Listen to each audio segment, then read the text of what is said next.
সম্মানিত শ্রোতা মণ্ডলী, আসসালামু আলাইকুম ওয়া রাহমাতুল্লাহি ওয়া বারাকাতুহু। মহান আল্লাহ তাআলা দরবারে আমরা লাখ কোটি শুকর আদায় করছি যে আল্লাহ তাআলা আজকে পবিত্র জুমার দিনে আল্লাহর ঘরে আপনাকে আমাকে সুস্থ শরীরে আসার বসার সুযোগ করে দিয়েছেন এবং তৌফিক দিয়েছেন। আল্লাহর ঘরে আসার মন মানসিকতা আল্লাহ তাআলা দান করেছেন, এই জন্য শুকরিয়া আমি সকলে বলি আলহামদুলিল্লাহ। সম্মানিত হাজিরিন, আজকের খুতবার আলোচ্য বিষয় হলো প্রিয় নবী হযরত মুহাম্মদ মুস্তাফা সাল্লাল্লাহু আলাইহি ওয়াসাল্লামের ইন্তেকাল। এই বিষয়ে আজকে আমরা আলোচনা করব ইনশাআল্লাহ বিতাওফিকিল মালিকিল আজিজিল আল্লাম। ইন্তেকাল শব্দের অনেকগুলি প্রতিশব্দ আছে। অনেকে এটাকে ওয়াফাত বলে, অনেকে বাংলা এটাকে স্থানান্তর বলে। তবে ইন্তেকাল শব্দটা বহু প্রচলিত শব্দ, অর্থাৎ একটা জগৎ থেকে আরেকটা জগতে স্থানান্তরিত হওয়া, চলে যাওয়া। তো আমরা রাসূলুল্লাহ সাল্লাল্লাহু আলাইহি ওয়াসাল্লামের পবিত্র জীবন ও কর্মের উপরে প্রায় 2 মাস ব্যাপী নবীজির জীবন আদর্শের উপর আমরা কথা বলেছি। বিভিন্ন সাইড বিভাগ নিয়ে আমরা আলোচনা করেছি।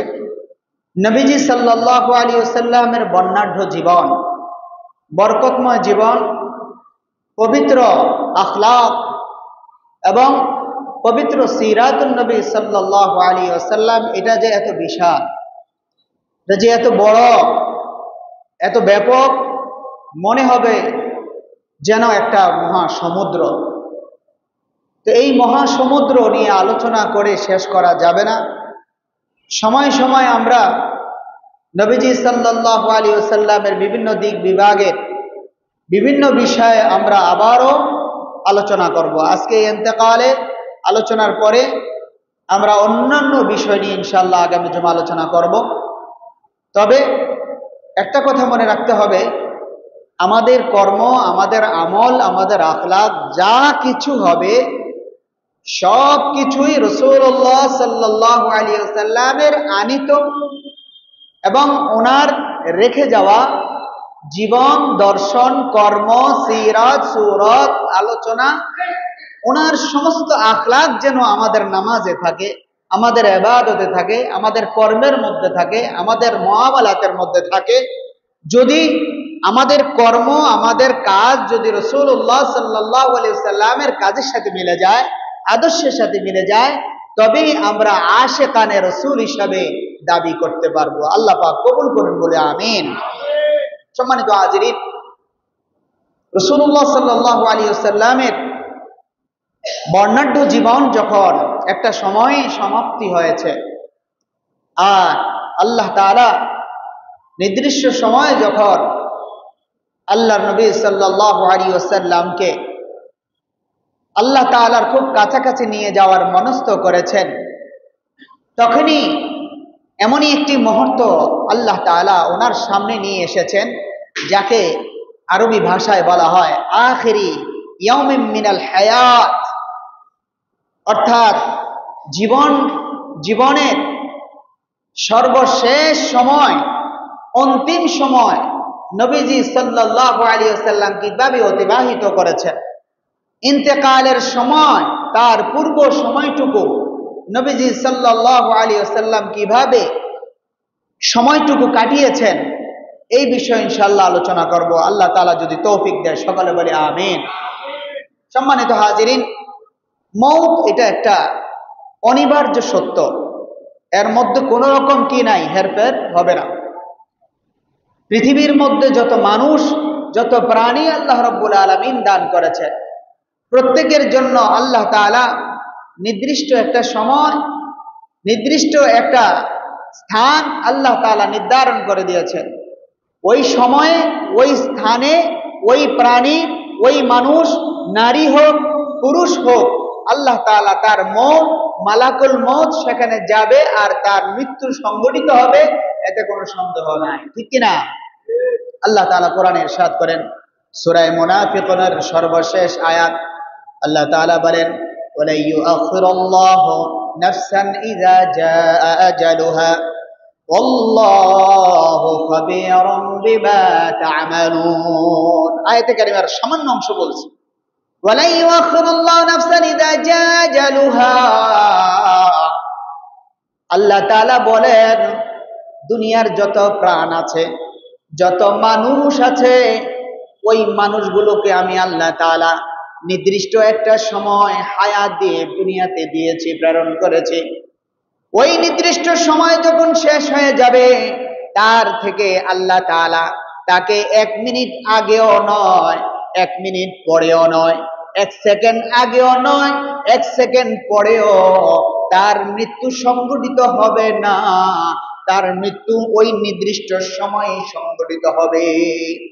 ইযা জাআ আজালুহুম, আল্লাহ রাব্বুল আলামিন বলেন যদি কেউ বলে আমার 5টা মিনিট শুধু একটু সময় দেন, এই জন্য যে আমার একটা মেয়ে বিদেশে থাকে, সে আসবে, ফোন করবে, তার সাথে আমি একটা ওসিয়ত করে যাব, আমার সন্তানের কাছে ওসিয়ত করব, কোনো সুযোগ নাই। আল্লাহ তাআলা যখন মালাকুল মউতকে নির্দিষ্ট সময় বেঁধে দিবেন, এই সময় থেকে 1 মুহূর্ত আগেও হবে না, পিছেও হবে না। এই জন্য পৃথিবীবাসী সকলে জানে মৃত্যুর পরোয়ানা যখন সঠিক সময় আসবে আর সঠিক গন্তব্য, আসল ঠিকানা আমাদেরকে কবরে চলে যেতে হবে। পৃথিবী আসল ঠিকানা নয়, দুনিয়া আমাদের আসল ঠিকানা নয়, আমাদের আসল ঠিকানা হলো পরকাল, ঠিক কিনা? এই জন্য কবির ভাষায় বলা হয় পৃথিবী আমার আসল ঠিকানা নয়, মরণ একদিন মুছে দেবে সকল রঙিন পরিচয়। পৃথিবী আবার আসল ঠিকানা নয়। এই পৃথিবীকে আমরা যদি আসল ঠিকানাও মনে করি, দালান কোঠা, বাড়ি গাড়ি, জমা জমি, সন্তান, পরিবার, আত্মীয় স্বজন, পাড়া প্রতিবেশী সবাই থাকবে, আমি থাকবো না, আপনি থাকবেন না। আল্লাহ রাব্বুল আলামিন যার যখন সময় হবে আমিও চলে যাব, তিনিও চলে যাবেন, সেও চলে যাবে, সবাই চলে যাবে, সবার গন্তব্য হলো একটাই, আখিরাত, ঠিক কিনা?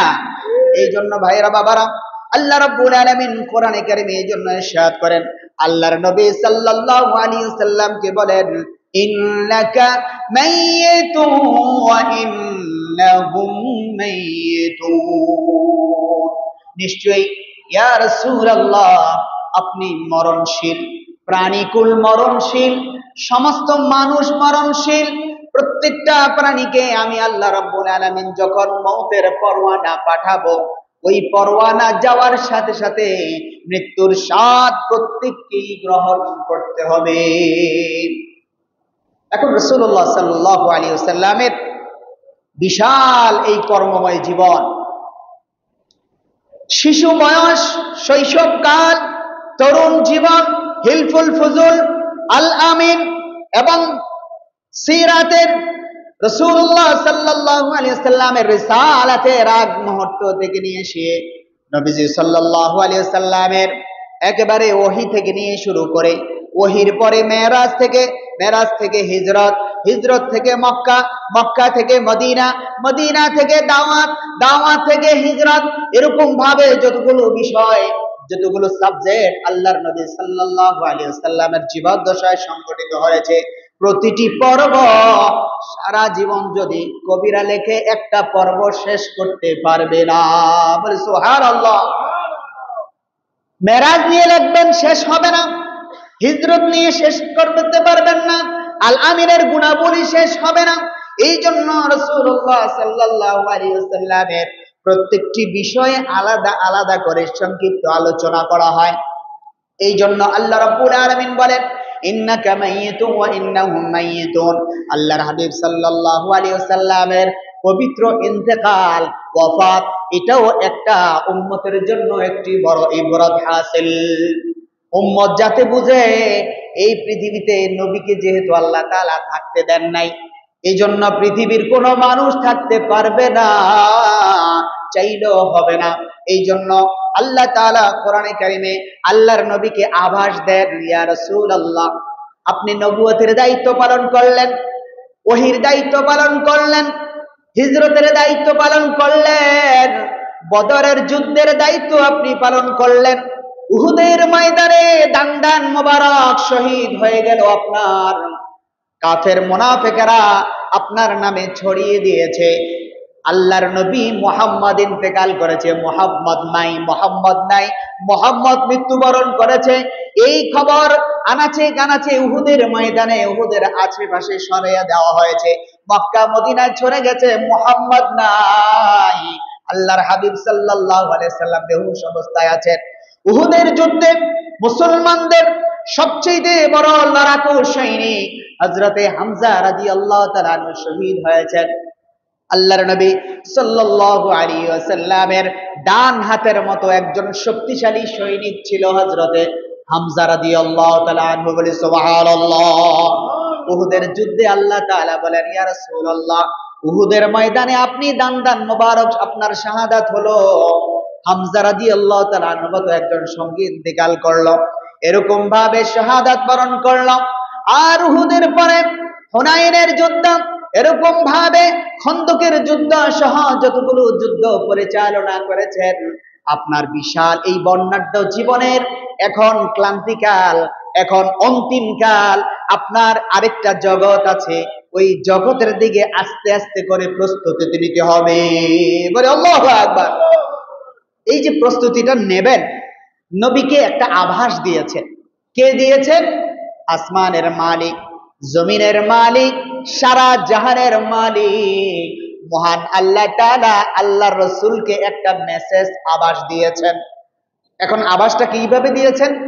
সূরা মায়েদা আল্লাহ তাআলা 6 নম্বর পারা 3 নম্বর আয়াতে অংশ বিশেষ আল্লাহ তাআলা বলেন, আল-ইয়াওমা আকমালতু লাকুম দীনাকুম ওয়া আতমামতু আলাইকুম নি'মাতি ওয়া রাদিতু লাকুমুল ইসলাম দীনা।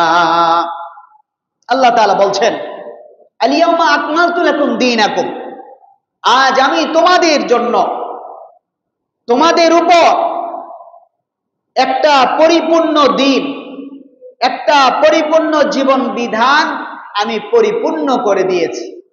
এমনকি আমার পক্ষ থেকে তোমাদের উপর যতগুলো অবদান নিয়ামত আছে, আমি যা যা দেওয়ার জন্য, আমি তোমাদের উপর অর্পণ করার জন্য যা যা আমি সিদ্ধান্ত নিয়েছি, সমস্ত সিদ্ধান্তগুলো আজকের এই দিনে তোমাদের জন্য আমি পরিপূর্ণ করে দিলাম। সুবহানাল্লাহ। এমনকি ওয়ারাদিতু লাকুমুল ইসলাম দীনা, যেভাবে আমার অবদান, আমার নিয়ামত, আমার সিদ্ধান্ত, আমার সমস্ত কিছু তোমাদের জন্য পরিপূর্ণ করলাম, সেভাবে আমি যা পছন্দ করি, যেই জীবন ব্যবস্থা পছন্দ করি, যেই জীবন ব্যবস্থা আমি মনোনীত করেছি, সেই জীবন ব্যবস্থা হিসাবে ইসলামকে তোমাদের জন্য মনোনীত করলাম। বলে সুবহানাল্লাহ। আল্লাহর হাবিব সাল্লাল্লাহু আলাইহি ওয়াসাল্লামের উপর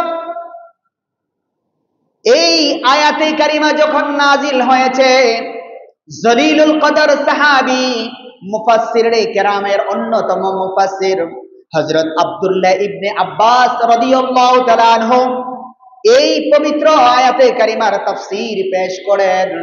তিনি ইরশাদ করেন, এই পবিত্র আয়াতে কারিমার মাধ্যমে আল্লাহ রাব্বুল আলামিন এই পরিপূর্ণ আল-ইয়াওমা আকমালতু লাকুম দীনাকুম, এই আয়াতের মাধ্যমে আল্লাহ তাআলা আল্লাহর নবীর উপর রিসালাতের পূর্ণতা দান করেন। সুবহানাল্লাহ। এমনকি আব্দুল্লাহ ইবনে আব্বাস রাদিয়াল্লাহু তাআলা বলেন, এই আয়াতটা যেদিন নাজিল হয়েছে, ওই দিনের পর থেকে নবীজি সাল্লাল্লাহু আলাইহি ওয়াসাল্লামের ইন্তেকাল পর্যন্ত আদেশ নিষেধের ব্যাপারে কোরআনের আর কোনো আয়াত নাজিল হয় নাই। তার মানে এই আয়াত দ্বারা একটা মেসেজ দেওয়া হয়েছে, ইয়া রাসূলুল্লাহ, আপনাকে আমি পূর্ণতা দিয়েছি, আপনাকে দ্বীনের ব্যাপারে পূর্ণতা দিয়েছি, শরীয়তের ব্যাপারে পূর্ণতা দিয়েছি, আপনাকে কিতাবের ব্যাপারে পূর্ণতা দিয়েছি।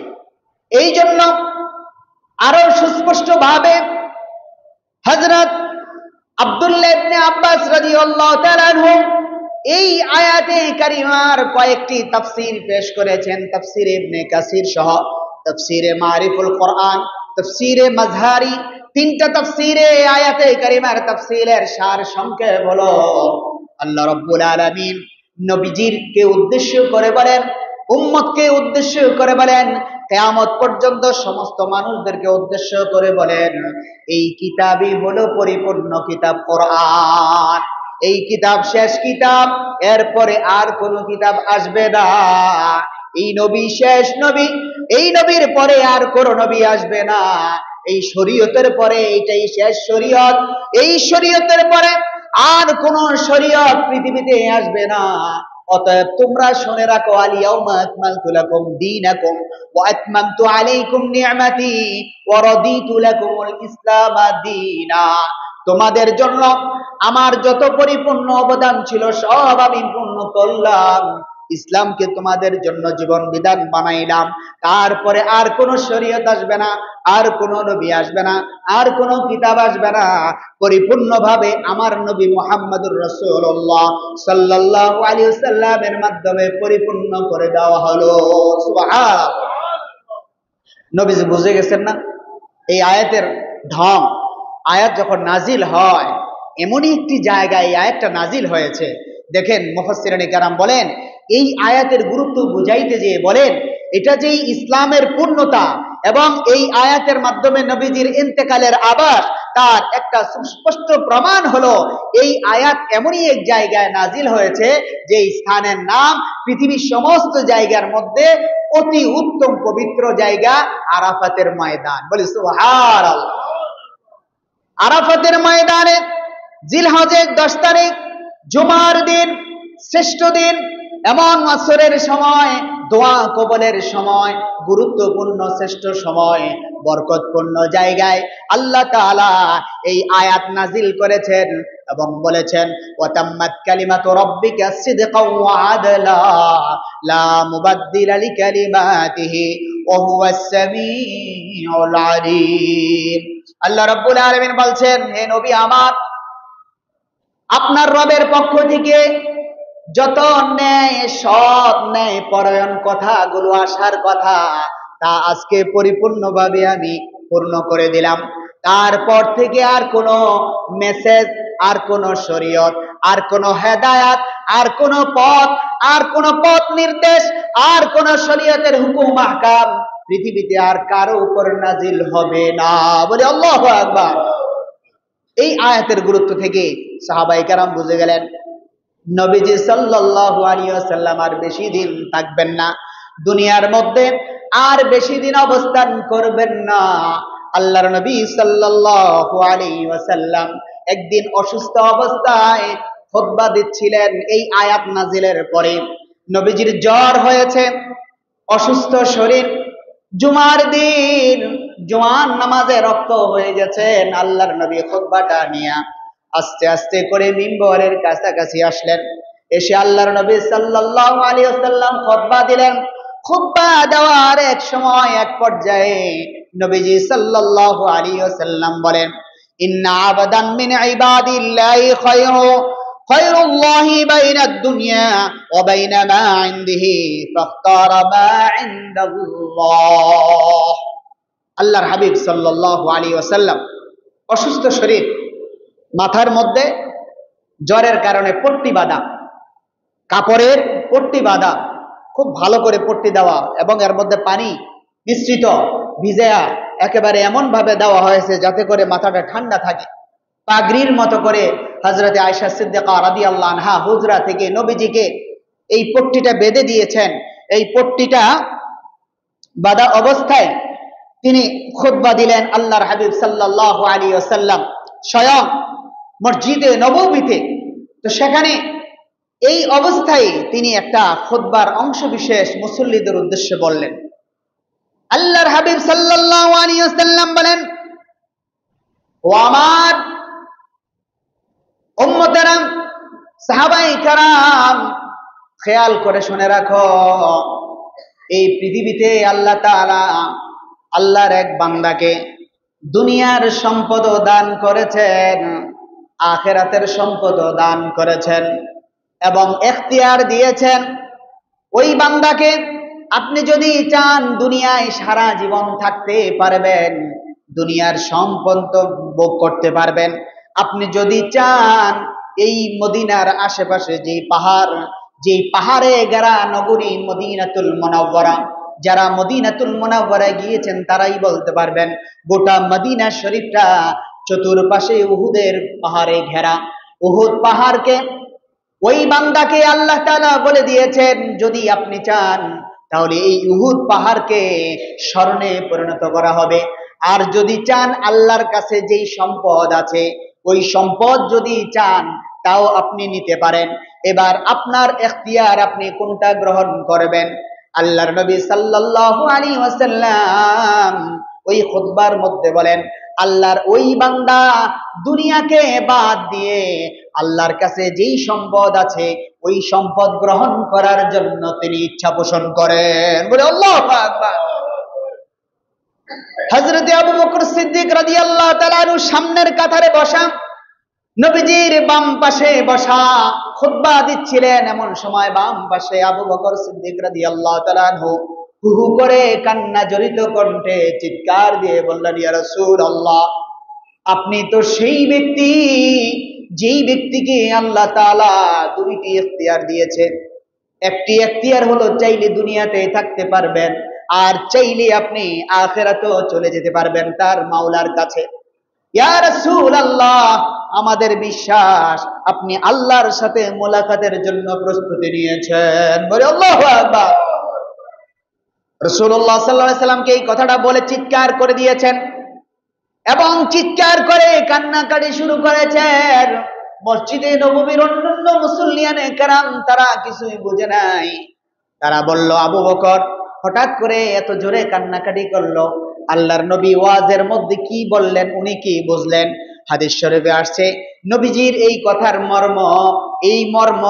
মর্ম কথাগুলো উপলব্ধি করার মতো যেই জ্ঞান, সেটা আল্লাহ তাআলা আবু বকর রাদিয়াল্লাহু তাআলা আনহুকে দান করেছেন। সুবহানাল্লাহ। এই বক্তব্যের, এই খুতবার মর্ম কথা, এই বক্তব্য বোঝার, উপলব্ধি করার সক্ষমতা, জ্ঞান, ইলম আল্লাহ তাআলা হযরত আবু বকর সিদ্দিক রাদিয়াল্লাহু তাআলা আনহুকে দান করেছেন। বলে সুবহানাল্লাহ। ভাইরা বাবারা, আল্লাহর হাবিব সাল্লাল্লাহু আলাইহি ওয়াসাল্লাম সাথে সাথে আবু বকরকে থামায় দিলেন আর বললেন, হে আবু বকর, তুমি থামো, চিৎকার করো না, কান্নাকাটি করো না। তোমার একটা সুসংবাদ আছে, ওই সুসংবাদটা আমি তোমাকে বলে দিচ্ছি। এই জীবনে, হায়াতের জীবনে, তাওহীদের জীবনে, রিসালাতের জীবনে, নবুয়তের জীবনে, মক্কার জীবনে, মদিনার জীবনে আমি তোমার কাছ থেকে সম্পদের দিক থেকে, জনের দিক থেকে যেই সম্পদ আমি পেয়েছি, জন দিয়ে, সম্পদ দিয়ে, এই পৃথিবীতে আবু বকর তুমি আমাকে বেশি সাহায্য করেছ। সুবহানাল্লাহ। হে আবু বকর, জান দিয়ে তুমি আমাকে সাহায্য করেছো, মাল দিয়ে আমাকে তুমি সাহায্য করেছো। হে আবু বকর, মনে রেখো, কিয়ামতের ময়দানে প্রথম কাতারে আমার পদমর্যাদার পরে তুমি যদি কাছাকাছি সম্মান মর্যাদা আশা করো তাহলে তুমি আশা করতে পারো। বলে আল্লাহু আকবার। আবু বকর সিদ্দিক রাদিয়াল্লাহু তাআলা চুপ হয়ে গেলেন, আর কোনো কথা বললেন না। তারপরে আল্লাহর হাবিব সাল্লাল্লাহু আলাইহি ওয়াসাল্লাম আস্তে আস্তে করে খুতবা দিয়ে চলে গেলেন। তারপরের দিন ছিল, একদিন দুই দিন পরে সোমবার দিন, ফজরের নামাজ আদায় করলেন। এমন অবস্থায় ফজরের নামাজের পর আল্লাহর নবী সাল্লাল্লাহু আলাইহি ওয়াসাল্লাম, ফজরের নামাজের পর বলতে নামাজের ওয়াক্ত হয়ে গেছে, নবীজি হুজরায়, নামাজের সময় হয়ে গেল, মুসল্লিয়ানে কেরাম চলে এসেছেন মসজিদে নববীতে, ফজরের নামাজ এখন শুরু হবে, কিন্তু নবী নাই, ইমাম সাহেব নাই। আবু বকর সিদ্দিক রাদিয়াল্লাহু তাআলা নামাজের ইমামতি করছেন। এমন অবস্থায় ইমামতিতে যাওয়া অবস্থায় লক্ষ্য করে দেখলেন নবীজি সাল্লাল্লাহু আলাইহি ওয়াসাল্লাম হুজরা খানা থেকে এভাবে পর্দাটা আড়াল করে মসজিদে নববীর নামাজের কাতারের দিকে তাকিয়ে আছেন। সুবহানাল্লাহ। আল্লাহর হাবিব সাল্লাল্লাহু আলাইহি ওয়াসাল্লামের এই চিত্র দেখে আবু বকর সিদ্দিক রাদিয়াল্লাহু তাআলা আনহু আস্তে আস্তে করে পিছে চলে এসেছেন।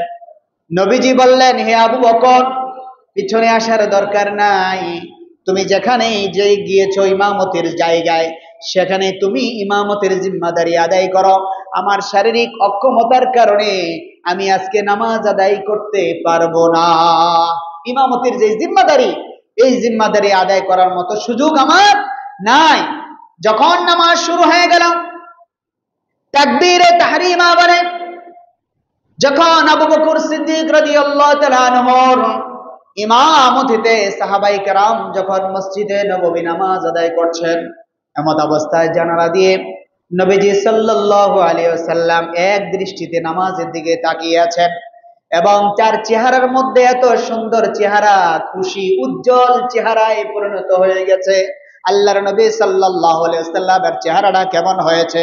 হাদিসের ভাষায় বলা হয় কাআন্না ওয়াজহু ওয়ারাকাতুম মাসহাব। কোরআনের আলো যেভাবে আলোকিত হয়, পৃষ্ঠার আলো যেভাবে আলোকিত হয়, আল্লাহর নবীর চেহারা এভাবে উজ্জ্বল আলোতে পরিণত হয়েছে বলি সুবহানাল্লাহ।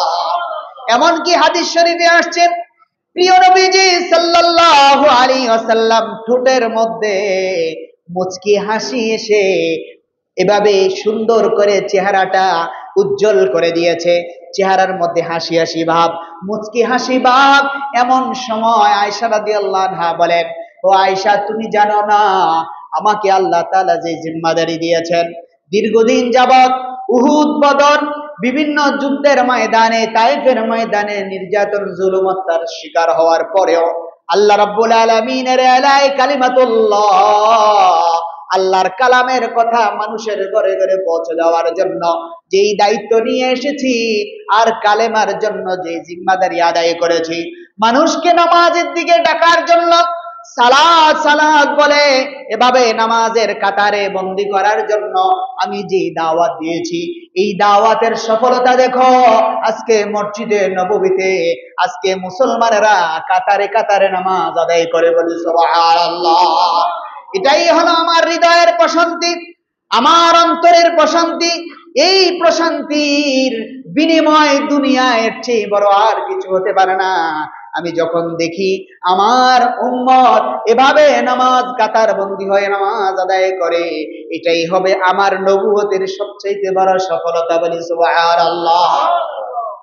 আল্লাহর হাবিব সাল্লাল্লাহু আলাইহি ওয়াসাল্লাম তারপর পর্দাটা ছেড়ে দিলেন। কিছুক্ষণ পর সূর্য উদিত হয়ে গেল। আল্লাহর হাবিব সাল্লাল্লাহু আলাইহি ওয়াসাল্লাম আরো বেশি অসুস্থ হয়ে পড়েছেন। সর্বপ্রথম তিনি ডাকলেন, আমার মা ফাতেমাকে একটু আমার কাছে নিয়ে আসো।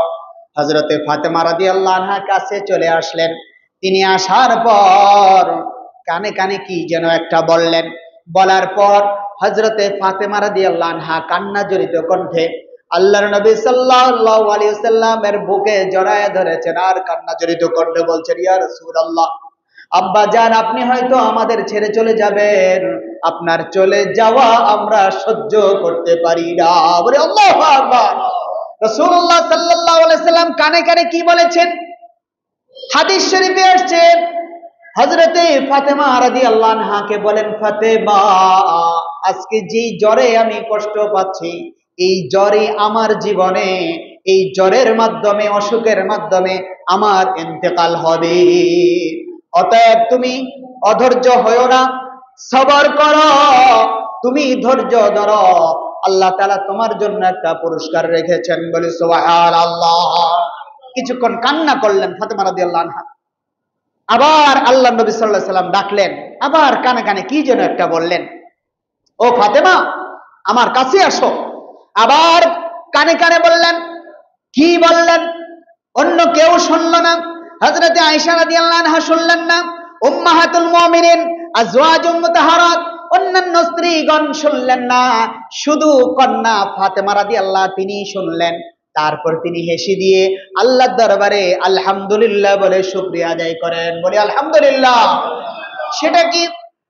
হাদিস শরীফে আসছে ফাতেমা রাদিয়াল্লাহু আনহাকে আল্লাহর হাবিব সাল্লাল্লাহু আলাইহি ওয়াসাল্লাম বলেছেন, ও আমার ফাতেমা, তুমি এতক্ষণ তো কান্নাকাটি করেছ, তোমার জন্য শুভ সংবাদ হলো, আমি মুহাম্মদ, আমি নবী হিসাবে যখন পৃথিবী থেকে চলে যাব, আমার যাওয়ার ইন্তেকালের পর সর্বপ্রথম আমি নবীর সাথে, আমি বাবার সাথে, তুমি কন্যা হিসাবে তোমার ফাতেমার সাথে আমার মোলাকাত হয়ে যাবে।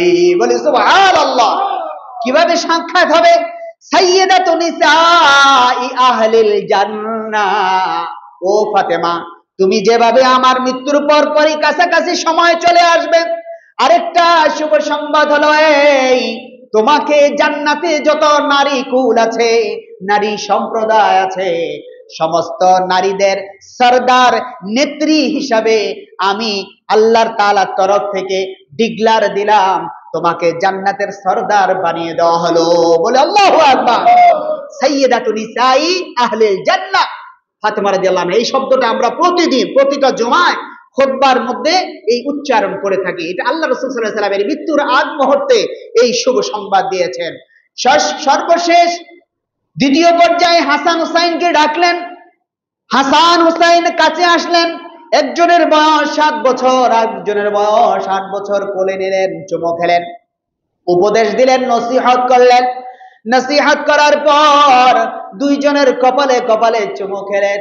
নবীজি কিছুক্ষণ কান্নাও করলেন, আবার দোয়াও করলেন।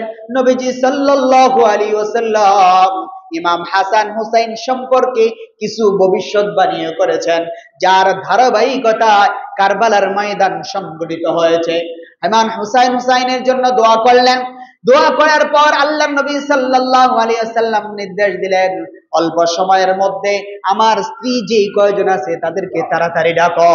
মৃত্যুর আগ মুহূর্তে নবীজি সাল্লাল্লাহু আলাইহি ওয়াসাল্লাম এভাবে উম্মাহাতুল মুমিনিন আম্মা জানদেরকে ডাকলেন, তাদেরকে নসিহত করলেন। তাদেরকে নসিহত করার পর আবার কান্না জড়িত কণ্ঠে তিনি বলছেন, আমি আর সহ্য করতে পারি না। নবীজির মৃত্যু যন্ত্রণা বেড়ে গেল। আর ফাতেমা রাদিয়াল্লাহু আনহা এই শব্দটা বারবার উচ্চারণ করে বললেন, ইয়া রাসূলুল্লাহ, আব্বাজান, আপনার কষ্ট সহ্য হয় না, আল্লাহ চাইলে আপনার কষ্টটা থেকে মুক্ত করে দিতে পারেন। নবীজি সাল্লাল্লাহু আলাইহি ওয়াসাল্লাম তার কন্যার জবাবে বলেন, লাইসা আলাইয়া আবিকি কারবুন বাদাল ইয়াউম। ও ফাতেমা, আমার কন্যা, শুনে রাখো, আজকে যেই কষ্ট তুমি তোমার চোখে দেখছো, কিয়ামতের আগে আজকের এই কষ্টের পর আর কোনো কষ্ট তোমার নবী তোমার পিতার জন্য নাই। বলি সুবহানাল্লাহ।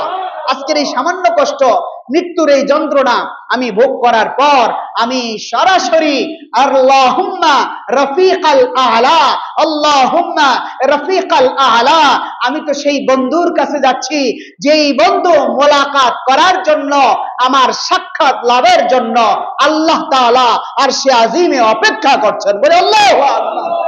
আমি তো সেই রবের আশায় আছি, সেই রবের সাথে মোলাকাত হবে, আমার সেখানে সুখ, শান্তি, সমৃদ্ধি, ভালোবাসা, শ্রদ্ধা, মহব্বত, নিয়ামত, কোনো কিছুর অভাব হবে না। ও ফাতেমা, তুমি কান্না করো না, সবর করো। আল্লাহ রাব্বুল আলামিন রোগ যন্ত্রণা, মৃত্যু যন্ত্রণা থেকে পৃথিবীর কোনো মানুষ মুক্ত হতে পারে না, ঠিক কিনা? মৃত্যুর যন্ত্রণা আরো বেড়ে গেছে। এক পর্যায়ে হাদিস শরীফে আসছে, রাসূলুল্লাহ সাল্লাল্লাহু আলাইহি ওয়াসাল্লাম সহ্য করতে পারছেন না।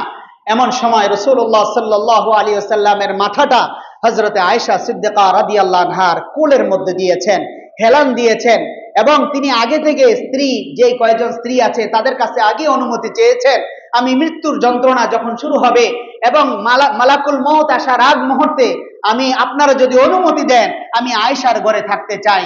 সবাই অনুমতি দিয়েছে। আয়েশা সিদ্দিকা রাদিয়াল্লাহু আনহার কোলে মাথাটা রেখে তিনি অসুস্থ, যন্ত্রণাটা খুব বেশি ছটফট করছেন। এমন সময় রাসূলুল্লাহ সাল্লাল্লাহু আলাইহি ওয়াসাল্লাম বলেন, আয়েশা, এই যে এখন আমার যে যন্ত্রণা বাড়ছে, এটার আরেকটা কারণ তুমি শুনে রাখো। খাইবারের যুদ্ধে আমরা যখন যুদ্ধে বিজয় লাভ করলাম, আসার পথে আমার একজন মহিলা আমাদেরকে খাবারের দাওয়াত দেয়। ইহুদি বনু নাজির গোত্রের মিশকামের স্ত্রী জায়নাব বিনতে হারেস আমাদেরকে খাবারের দাওয়াত দেয়, আর সেখানে বকরির মাংস ভুনা করে আমাদেরকে খেতে দেয়। আমার প্লেটে যখন খাবারটা দেওয়া হয়, ওই প্লেটে খাবারের মধ্যে বিষ মিশানো ছিল। ও আয়েশা, শুনে রাখো, ওই খাবার, ওই ভুনা মাংস আমি যখন লোকমা দিয়ে খাবার গ্রহণ করছিলাম, তখন ওই খাবারের কাছ থেকে, ওই ভুনা মাংসের কাছ থেকে, হাড়ের কাছ থেকে আওয়াজ আসছিল। আল্লাহ রাসূল সাল্লাল্লাহু আলাইহি ওয়াসাল্লামকে আরবিতে এভাবে বলছেন, ফালাম ইউসিগহা ওয়ালা ফাযাহা ইয়া রাসূলুল্লাহ, ইয়া রাসূলুল্লাহ, ইয়া হাবিবাল্লাহ। আমি যদি ভুনা মাংস হয়ে যাই, কিন্তু আল্লাহ তাআলা আমার জবান খুলে দিয়েছেন, এই মাংসের সাথে, এই ভুনা গোশতের সাথে এই মহিলা বিষ মিশায়া দিয়েছেন। ইয়া রাসূলুল্লাহ, আপনি এক মুহূর্তের জন্য এই খাবার গ্রহণ করবেন না, এই খাবার আপনি ফেলে দেন। বলে আল্লাহু আকবার। নবীজি সাল্লাল্লাহু আলাইহি ওয়াসাল্লাম এভাবে আল্লাহ তাআলা সাহায্য সহযোগিতা করেছেন। বিষক্রিয়াটা এমন কঠিন, খায়বারের যুদ্ধে ইহুদির দেওয়া ওই বিষের ক্রিয়া প্রতিক্রিয়া সৃষ্টি হয়ে গেছে। আপনারাও জানেন, আল্লাহর নবী সাল্লাল্লাহু আলাইহি সাল্লাম হাদিস শরীফে বলেছেন, পৃথিবীবাসী যখন কোনো মানুষ অসুস্থ হয়, তরুণ যুবক অবস্থায় যখন কোনো অসুস্থ হয়, মৃত্যুর যন্ত্রণা যখন শুরু হয়, তার পুরাতন রোগগুলো সৃষ্টি হয়ে যায়। পৃথিবীতে মানুষগুলো যখন মৃত্যুর কোলে ঢলে পড়ে, মৃত্যুর আগে তার জীবনের যত অ্যাক্সিডেন্ট, যত কষ্ট, যত সমস্যা ছিল, শারীরিক সমস্যা, অসুখ বিসুখগুলো মৃত্যু শুরু হওয়ার সাথে সাথে ওই পূর্বের অসুখগুলো দেখা যায়, আস্তে আস্তে একাকার হয়ে তার মৃত্যুর কোলে ঢলে পড়তে হয়। যার কারণে রাসূলুল্লাহ সাল্লাল্লাহু আলাইহি ওয়াসাল্লাম বলেন, এই খায়বারের যুদ্ধে ওই মহিলা, ইহুদি মহিলা আমাকে যে বিষ দিয়েছে, ওই বিষের অংশ বিশেষ তার প্রতিক্রিয়া রয়ে গেছে, যার কারণে আমি সহ্য করতে পারি না। সাথে সাথে আল্লাহ তাআলা ওই খাবারের মধ্যে জবান খুলে দিয়েছেন, ওই খাবার সরাসরি বলে দিয়েছে, ইয়া রাসূলুল্লাহ, আপনাকে মুক্ত করে দেওয়া হয়েছে, বিষের প্রতিক্রিয়া আপনাকে গ্রাস করবে না। বলি সুবহানাল্লাহ। তারপর আল্লাহর হাবিব সাল্লাল্লাহু আলাইহি ওয়াসাল্লাম আসসালাত আসসালাত ওয়া মা মালাকাত আইমানুকুম, আল্লাহর হাবিব সাল্লাল্লাহু আলাইহি ওয়াসাল্লাম এই শব্দটা ব্যবহার করেছেন। নামাজ, নামাজ।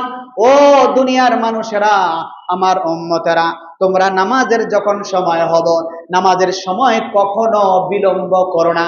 অনেক সময় দেখা যায় নামাজ চলছে, নামাজের ওয়াক্ত হয়েছে, আমরা নিজেরা বিভিন্ন কাজে ব্যস্ত থাকি, ঘরের কাজে, বাইরের কাজে, ব্যবসার কাজে, চাকরির কাজে, নিজের কাজে, মাঠের কাজে, যত কাজই হোক, আসসালাত আসসালাত।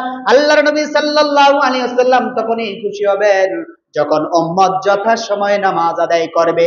তারপর আল্লাহর হাবিব সাল্লাল্লাহু আলাইহি ওয়াসাল্লাম বলেন, ওয়া মা মালাকাত আইমানুকুম, মৃত্যু পথযাত্রী একেবারে মৃত্যুর কোলে ঢলে পড়বেন, এমন সময় নবীজি বলেন, আরেকটা নসিহত করে যাই, তোমাদের অধীনে যেই সকল নারীরা আছে, হোক তোমার স্ত্রী, হোক তোমার কন্যা, হোক তোমার বোন, হোক তোমার আত্মীয়তার মধ্যে যেই মহিলারা আছে, অথবা তোমার কাজ করে, তোমার দাসী হোক, অথবা তোমার কর্মে লিপ্ত আছে, তোমার অধীনে চাকরি করে, তোমরা তোমাদের নারীদের প্রতি সম্মান প্রদর্শন করো। বলে সুবহানাল্লাহ। শেষ কথা এটাই যে তোমরা তোমাদের কন্যা সন্তানের প্রতি লক্ষ্য করো, স্ত্রীদের প্রতি লক্ষ্য করো, তাদের প্রতি কখনো অবহেলা করো না। এটাই হলো আমার শেষ কথা। এই কথা বলার সাথে সাথে রাসূলুল্লাহ সাল্লাল্লাহু আলাইহি ওয়াসাল্লাম, আল্লাহর হাবিব সাল্লাল্লাহু আলাইহি ওয়াসাল্লামের বর্ণনা আয়েশা রাদিয়াল্লাহু আনহা দেন যে নবীজি আস্তে আস্তে করে একেবারে নিস্তেজ হয়ে গেলেন, মাথাটা একদিকে চলে গেল এবং মাথা মোবারকের পাশাপাশি হাতগুলো নিস্তেজ হয়ে গেল, শরীরটা ঠান্ডা হয়ে গেল। এমন সময় ছড়িয়ে ছিটিয়ে খবর পৌঁছে গেল যে মুহাম্মদ সাল্লাল্লাহু আলাইহি ওয়াসাল্লাম ইন্তেকাল করেছে। কোন কোন সাহাবী বলতেছে, যেই ব্যক্তি বলবে মুহাম্মদ ইন্তেকাল করেছে, আমি তার গর্দান কেটে দেব, এটা মহব্বতের কারণে বলেছেন। বলে আল্লাহু আকবার। তারপরে হযরত আবু বকর সিদ্দিক রাদিয়াল্লাহু তাআলা বলেন, ওয়া মা মুহাম্মাদুন ইল্লা রাসূল قد خلت من قبله الرسل। আবু বকর সিদ্দিক রাদিয়াল্লাহু তাআলা খবর পেলেন, খবর পেয়ে হুজরাখানায় চলে গেলেন, যে দেখেন চাদর মুড়ে দেওয়া, আল্লাহর হাবিব সাল্লাল্লাহু আলাইহি ওয়াসাল্লাম শুয়ে আছেন, চাদরটা ইয়ামিনী চাদর, চাদরটা হাতে নিলেন আর মুখটা খুললেন। কিছুক্ষণ নবীজি সাল্লাল্লাহু আলাইহি ওয়াসাল্লামের চেহারা মুবারকের দিকে তাকিয়েছিলেন। হযরত আবু বকর সিদ্দিক রাদিয়াল্লাহু তাআলা আনহু আস্তে আস্তে করে বসে নবীজির কপাল মুবারকের মধ্যে চুমু খেলেন। সুবহানাল্লাহ। চুমু খেয়ে ঘর থেকে বেরিয়ে গেলেন আর বললেন, ওমা মুহাম্মাদুন ইল্লা রাসূল কদ খালাত মিন ক্বাবলিহির রাসূল। তোমরা যারা বলো যে নবী মৃত্যুবরণ করে নাই, আমি তাদেরকে বলতে চাই মুহাম্মদ সাল্লাল্লাহু আলাইহি সাল্লাম কেবলই রাসূল। অতএব তার পূর্বে যত রাসূল এসেছেন প্রত্যেকেই ইন্তেকাল করেছেন। অতএব তোমাদের মধ্যে এটা মনে রাখা উচিত, নবীজি সাল্লাল্লাহু আলাইহি সাল্লামের ইন্তেকাল এটা সত্য, এটা কোনো মিথ্যা নয়। তবে হ্যাঁ, প্রত্যেক পয়গম্বর ওনাদের রওজা শরীফের মধ্যে ওনারা পরিপূর্ণ জিন্দা হায়াতুন নবী। বলি সুবহানাল্লাহ। অর্থাৎ ইন্তেকালের ধারাবাহিকতা, মৃত্যুর যেই ধারাবাহিকতা, এই প্রক্রিয়ার মধ্যে কোনো রকম ভুল ভ্রান্তি হয় নাই। তবে ইন্তেকাল হয়েছে এতে কোনো সন্দেহ নাই। সাহাবায়ে কেরাম কান্না করে, খোলাফায়ে রাশিদিন কান্না করে, উম্মাহাতুল মুমিনিন কান্না জড়িত কণ্ঠে আল্লাহর জন্য আল্লাহর কাছে দোয়া করে, ইন্না লিল্লাহি ওয়া ইন্না ইলাইহি রাজিউন। আল্লাহর হাবিব সাল্লাল্লাহু আলাইহি সাল্লাম এভাবেই দুনিয়া থেকে চলে গেছেন, রেখে গেছেন আমাদের জন্য গুরুত্বপূর্ণ কতগুলো আমল, গুরুত্বপূর্ণ একটা সংবিধান, সেটা হচ্ছে কোরআন, আল্লাহর নবী সাল্লাল্লাহু আলাইহি সাল্লামের সিরাত। আল্লাহ তাআলা আমাদের সকলকে কোরআন এবং নবীজির সিরাতকে, হাদিস রাসূল সাল্লাল্লাহু আলাইহি সাল্লামকে গ্রহণ করে আমাদের জীবন আল্লাহর হাবিব সাল্লাল্লাহু আলাইহি সাল্লামের জীবনের, সাহাবায়ে কেরামের জীবনের মতো আল্লাহ তাআলা আমাদের সকলকে করে সাজাবার তৌফিক দান করুন। সকলে বলি আমিন। ওয়া মা আলাইনা ইল্লাল বালাগ। আসসালামু আলাইকুম